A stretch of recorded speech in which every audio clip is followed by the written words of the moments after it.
He started his training with a single breath, in and out. He could hear water dripping through a crack in the cave ceiling, dampening the stone floor until it gleamed against the darkness. He knew the holy patterns carved into the floor's stone, proclaiming destinies and orbits. Even when he closed his eyes, he could see each lunar arc. He made a few tentative swings with his blade. The moonstone felt solid in his hand, but remained ethereal, as if it wasn't there. It was a magical remnant of the first convergence, when the moon and its reflection in the spirit realm briefly touched across the celestial veil, and moonstone cast off by the union rained down on the world like tears. Following their orbits, the two moons were forced to part. Embracing his own orbit, Aphelios continued to train. His blade was now his breath, drawing faster and faster. His slashes followed arcs he had practiced for years until even he bled, training to the verge of self-destruction. Following his weapon, he twisted through the air. He slashed, parried, each attack flowing into the next. He closed his eyes so he would not need to see, would not remember everything he'd sacrificed to wield his weapon. Aphelios, you see my face. My lip quivers, though my voice is firm. Aphelios, reflecting in my eyes, you see. Aphelios stumbled as his moonstone blade flashed red and an image of an outlander passed before him. A vision? A memory?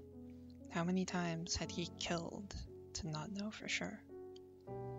The blade slipped from his hand, and Aphelios soon followed, colliding against the floor with no weapon to lead him, losing grasp of his discipline. It had all come back. Everything he pushed down, every cut of his blade into his enemies cut even deeper into himself. Alun, his sister.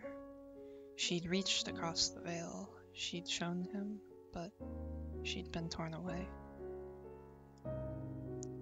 Aphelios pushed troubled words he would never say back into his throat. His fingers tightened into a fist, only for a moment, ready to strike against the orbits and destinies carved into stone. But, hand shaking, he let go.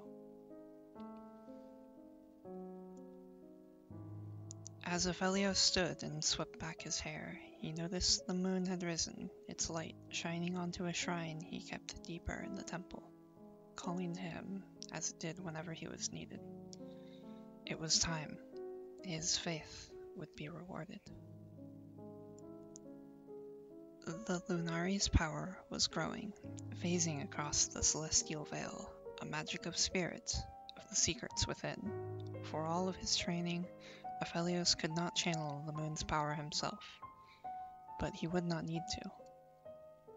He carefully prepared Noctum flowers that he'd cultivated into the shrine's pool, pressing their essence into a caustic elixir, the liquid glowing faintly within the mortar bowl.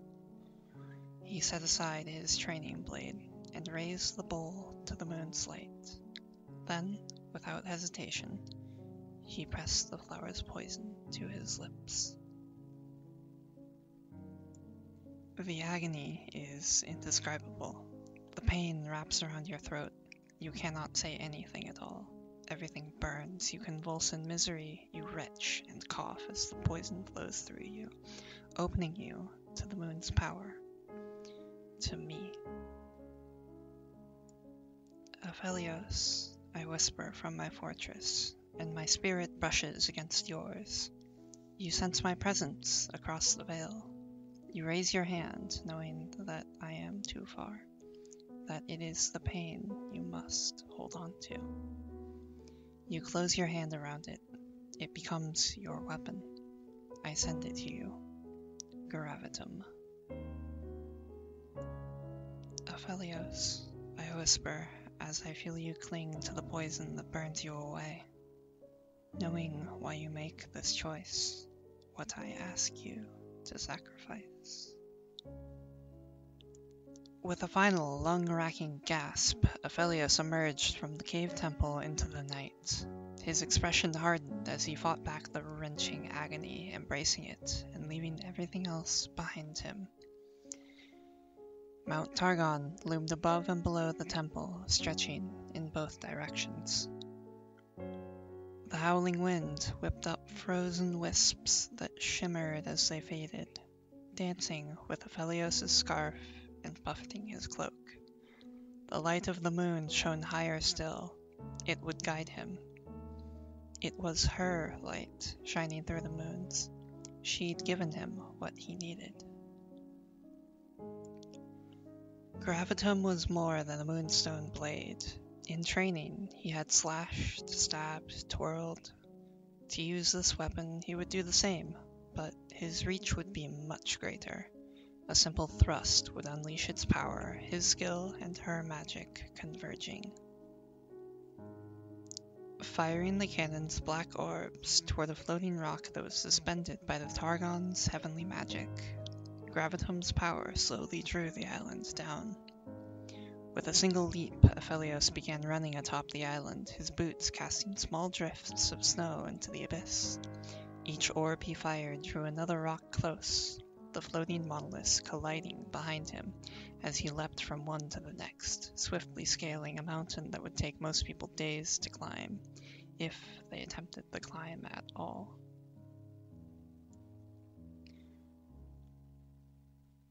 Only the Solari and those who sought power held vigil here. He passed their settlements below, each quiet and ignorant of the night. For years he had wondered how Solari zealots could deny his faith's existence, walking their paths to follow the sun, fearing darkness that only Lunari dared face. But his destiny was clear. The zealots would be revealed by the moon's light. Aphelios leapt to a final island of stone and paused above a snowy clearing where a party of Solari had gathered, their weapons blazing. Burning Ones, the Lunari called them. By night, they scorched out heretics of the moon.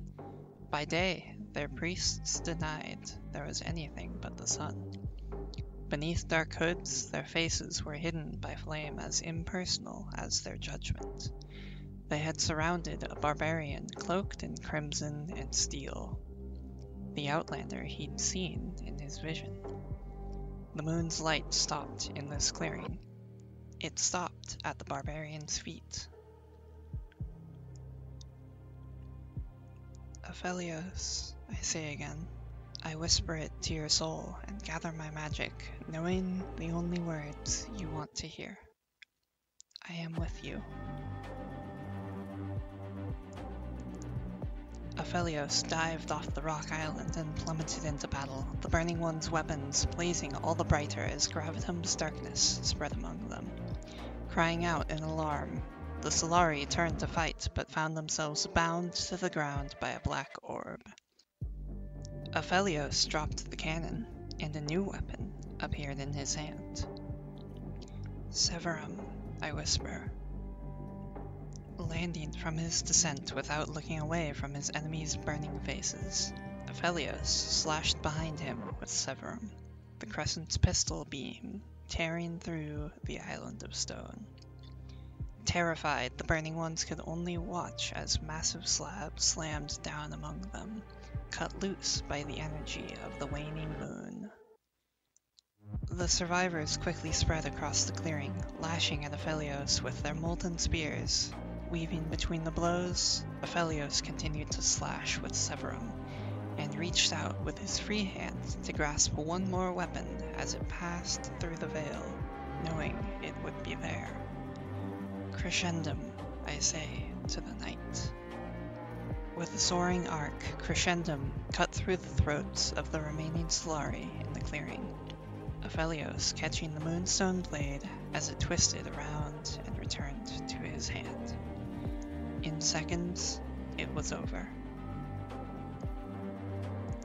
The barbarian stands before you.